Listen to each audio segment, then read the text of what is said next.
Welcome back to Old Souls Travel, and I'm really excited about what we're covering this week. I only had 3 days in Panama, and all 3 days I came back to the place that I'm telling you about today. As you remember from last week, we were in what was called Panama Viejo, which was the very first iteration of Panama, and it has beautiful ruins and this wonderful museum, and you should definitely check it out. But by that night, motivate yourself to get over to Casco Viejo, because while this was the place that they moved to after Panama Viejo and it became this grand, wonderful example of colonial architecture, it kind of had gone downhill until just recently, and they brought it back, and the gentrification, while it's usually not very positive, was really, really well done here, and the result was magnificent. So today we are going to cover Casco Viejo. We're going to talk about where to eat. We're going to talk about some of the things that you should see, and we're even going to have a drinking tour at the end. So make sure you stay tuned for that, because there is a story that starts in a rum bar that means so much to me and will tell you so much about who I am and who our family is, and I think that's worth listening to. Let's go.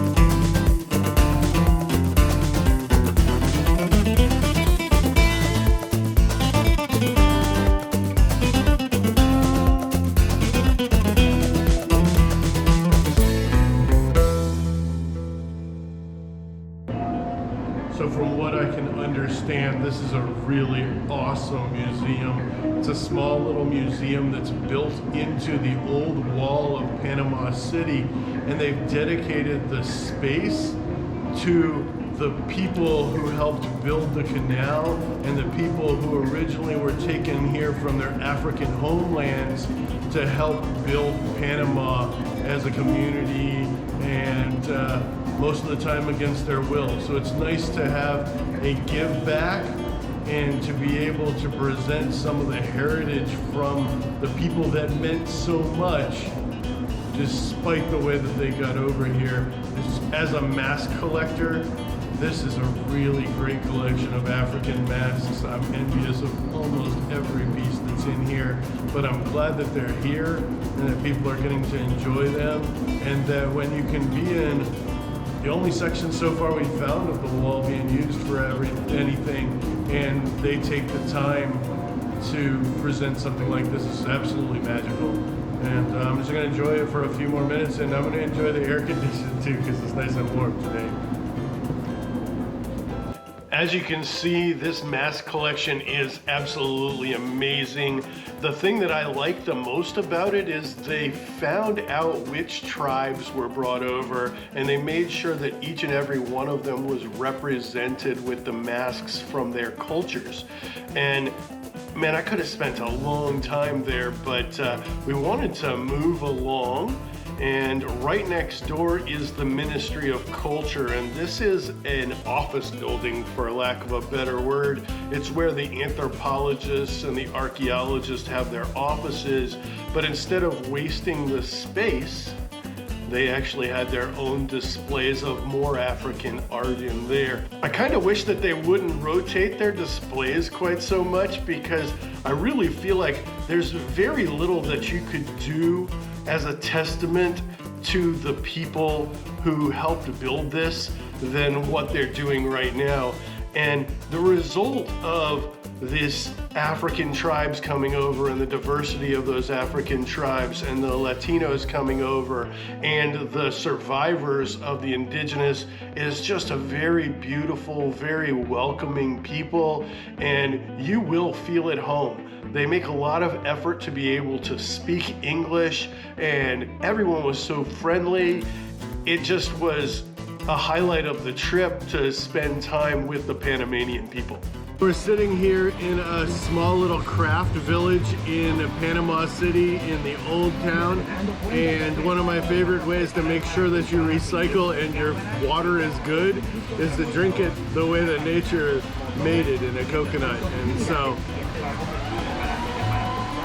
it's delicious. It has extra electrolytes, and at the end of it, it doesn't matter where they throw it out at least it's going to break down. So coconuts are good. In Belize, they're even better with rum and lime squeezed into them. But please do throw away the straw. The straw is actually worse than having a plastic container for it to be in. And then make your way over and do some shopping along the streets here. There's a lot of really affordable shopping, and there's a lot of great window shopping along the way. I didn't buy anything at any of these, and especially not at the place where I bought the coconut because it was a little commercial, but it is a great place to find prices, and there were some shops with some handicrafts that were really reasonable. And so I thought about coming back to buy my stuff at this particular shop, but then I found the local stalls, and I knew for sure that everything that I spent on keepsakes and things like that would go to the local people. And that is a big part about being a sustainable tourist. And so I suggest you do the same thing. They are camped out on this strip right on the old wall, essentially above where that museum was. And the views here are magnificent over the bay. And it's one of the more iconic shots, and somewhere that you really need to go and snap a couple of Instagram photos.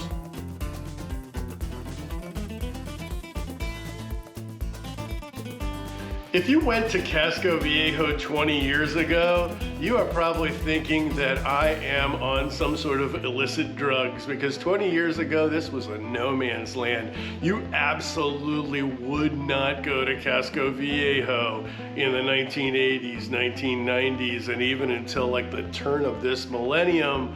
But something special has happened since then. And usually I am somebody who really does not like gentrification, because gentrification will usually just push out the poor people with no thought of them, and then it'll bring in this modern ethic that is sellable, and that turns it into a tourist destination. But there's actually been a lot of studies of the way that they did gentrification in Casco Viejo, and I really love what I read about it. There was all this help for the poor that were being displaced, and they involved the community in such a way that the character of every building is still there, and it feels like a colonial town, and it feels like what you think of when you see the pictures of Manila or of the areas that have been gentrified in Havana. And it's absolutely a spectacular place to go. There is still some building going on, and there's still some of these buildings that are in bad shape, and they'll be right next to something nice, but it's normally for sale and unoccupied at this point. And so investors are rushing in right now because Panama is kind of taking the place of where we just were, Costa Rica, in the affordable Central American tourist area, with a lot of things that we consider creature comforts, but it's still at a price point that's definitely worth visiting. But one of the drawbacks of gentrification is it's much harder to find local food. So we kept asking everybody where the local food was down here, and they kept saying one place, Tantalo. And so we went there, and while I don't subscribe to the fact that it was really local food, it actually was our very favorite place to eat and to drink later on at night. And you should definitely go to Tantalo. The food there is amazing, and the view from their top floor is top notch. So we were talking to this cop, and we asked him for a good place to get local food down here in the old town of Panama City, and he sent us to Tantalo. and they do seem to have a nice diversity of food. There's actually plenty of things that are American. I think Leon ordered Chinese, but one of the things I really like about this, first off, is there's a lot of really great art in here and a nice ambiance. The prices also look to be really reasonable, and they've made little efforts like paper straws, and their bottled water is made from 76% plant material. It looks like a lot of bamboo, and seems like a good way to have a little bit less footprint, and it seems to be locally owned. So I think it's going to be an amazing place to eat at. And they also have frothy, yummy pineapple juice, which I love also. So come on by Tantalo when you're in Panama City, and at least you'll know you're doing something good for the environment and getting some good food at the same time. Cheers. The pineapple juice is only $3, and it's like half of a pineapple just pureed. It's very thick and delicious, and it's kind of like you're eating a pineapple, which is nice, so you get a little bit of fiber out of it also.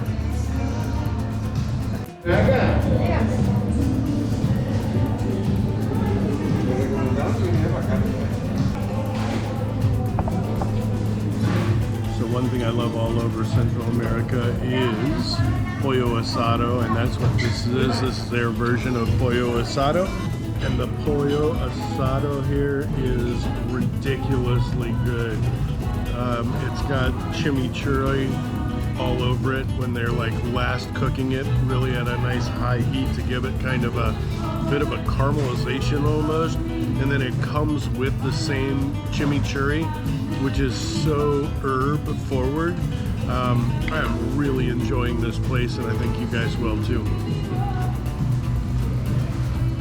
While Tantalo is not exactly traditional, it is very good, and it is right in the middle of town. And so when you're done and you've filled up on some delicious food, you can go out on like a walking tour of the city. And there are so many nice squares and so many nice buildings to see, and they've all been painted traditionally, so it looks like you're kind of taken back in time, except for all of the cars that are everywhere. But make sure that you check out a lot of the churches and the municipal buildings, and go into the churches. All the churches are free for you to go into unless they are having mass. And the inside of these churches is wonderful. There's even a church where in 1671 they brought the altar from Panama Viejo, where we were last week, and they put it into place, and that worked out really well. A thing I didn't tell you last week was not only did they paint the abbey, but they also painted the gilded and the golden portions on the altar black, so that if the pirates had gone in there, which maybe they did, they wouldn't think it was all gold and then abscond with it and run away to Jamaica. So there's still a lot of that pre-1671 history, and then it's mixed in with the architecture of the time and some modern touches here and there, but it really is like going back in time, and you will really enjoy every aspect of it. So we're standing in the Plaza Cathedral, and behind me is the Iglesia de Santa Maria de Antigua. It's a beautiful little Spanish-style church, which was built in 1673, just 2 years after Captain Morgan had burnt down the original. And this is where the altar is, and if you only go to one church, this is the church to see. Everything in it is so grand and wonderful, and in keeping with how wealthy the Spanish were at this time, and how they would glorify their God through bedazzlement and gorgeous, gorgeous gilded things. And after you're done with the church, then I suggest that you get out into the city and go to at least one of the museums. The original museum for the Panama Canal is here. There's also some other nice smaller museums that celebrate life back in the 16 and 1700s. And of course, knowing myself, I enjoyed those a little bit more than the modern marvel that is the Panama Canal. But there's some great displays there, and it's a really old French consulate that they built it in, so that was really awesome, and I do suggest that you check it out while you're there. What better way to start our first night here in Panama than with a tour of some of the drinking establishments. And we're going to go back to Tantalo, where we had a really nice lunch and watch the sunset, because it's apparently one of the best places to watch the sunset in Panama City. And then we're going to go try out a brewery and a rum bar that is owned by one of the cooler rum distilleries here in Panama City. All of this is down in Casco Viejo, and that's where I was going.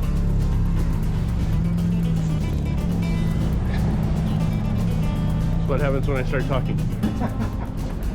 After dark, Tantalo really comes alive. They light the place up. The art really shines. You go back to the back and you jump in an elevator to head up to the top, and what you're going to see on the top is probably one of the most quintessential views of Panama City, and you get to see the old juxtaposed right in front of the new. Great place for sunset, but you have to know where to find the sunset because it faces the wrong direction. So I'm here with my buddy Leon, and we are on a rooftop in Casco Viejo. Are you enjoying Panama so far? I am. Great country, great. It does seem beautiful, and our view is absolutely amazing. They call it one of the best sunset views in Panama City, but Panama City faces the wrong way to actually see the sunset. But we do get to see some colors changing off the buildings and off of the church in our backyard, or in our background. And so it looks like a nice place to have a drink, and we know it's a nice place for food because we came here for lunch earlier. So I'm gonna actually take a picture now. I did end up finding this little stairway up that did have a good view of the sunset, so make sure you don't miss the stairway when you're there. Either way, this is a great place to have a drink with your friends and to have conversations about things like maybe blind taste tests. In a blind taste test, you can tell the difference. I don't know, because I've only done blind taste tests on beer. I mean, I love to do taste tests because all it tells me is I can't tell shit. And speaking of blind taste tests, I actually did a bunch of blind beer tasting when I was shooting for my concept video. So I really like breweries, and we went to the only brewery in Casco Viejo, and it was very nice, but very dark. Leon and I are sitting here at La Rana Dorado, which is this cool little brew pub, and we're just enjoying a flight of beers before we head over to a distillery and have some rum to cap the night off. But we wish you guys were all here, and when you're here, make sure you come out and have some local beer. It's a nice local business, and they seem to be doing a pretty good job. I'll give you a little update later. Cheers. In another flashback to when I used to be a beer consultant, the flight was free, but we did go ahead and buy a couple of pints of our favorite at the end. My favorite was the port.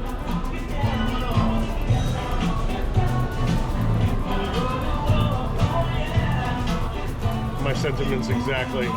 Porter was very good. The New England IPA was pretty good as well. The other were a little bit soft, but they were still drinkable, and if it was a nice hot night here, I think I'd be guzzling a couple of those Radlers maybe. But the scenery is beautiful. The facility inside is beautiful. They did a really good job converting this really old building into a brew pub, and it's right along a really beautiful street, and you will not regret coming by here when you come along, especially if you're a beer nerd like I am. Our last stop of the night was at a rum bar that was very, very old, or at least the rum distillery that made it was very, very old, and became really important to me because I am related to pirates, and one in specific that had a lot to do with this place. And this was kind of a turning point for the whole trip because it became personal and it became really engaging for me. The food was delicious, but that was not the highlight. I'm sitting here in Pedro Mandinga's rum bar, and I just thought it was going to be a really cool old rum place to drink some good things. But I actually found out that he's a friend of one of my distant relatives, Francis Drake, and they actually were buddies who kind of conspired back in the day. But they say that this is actually his favorite drink, and it's 2 types of rum, which makes sense for a privateer. Let's call him a pirate. Call it as it is, right?